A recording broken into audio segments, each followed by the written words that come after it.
இந்த அன்பு நம்ம மேல வச்சதுனால மட்டும்தான். இனிதான் வைக்கிறார்ல, அவர் ஏற்கனவே வச்சதுனால.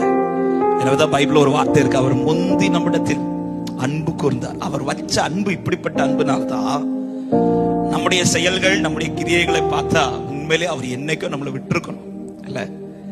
நம்ம கிட்ட ஒரு சின்ன தப்பு தெரிஞ்சாலே எவ்வளவு நெருங்கினவர்களானாலும் உடனே இமிடியேட்டா நம்ம விட்டு அகல்றதுக்கு தான், தள்ளி போறதுன்னு ட்ரை பண்ணுவாங்க.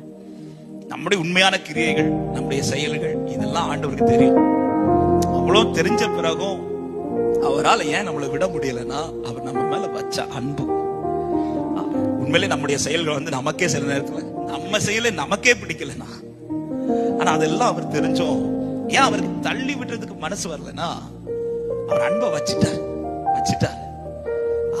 அவர் வச்சதுனாலதான் சொல்றாரு, இப்ராஹிம் அவனை எப்படி கைவிடுவேன், இஸ்ரவேல் நான் உன்னை எப்படி ஒப்பு கொடுப்பேன்,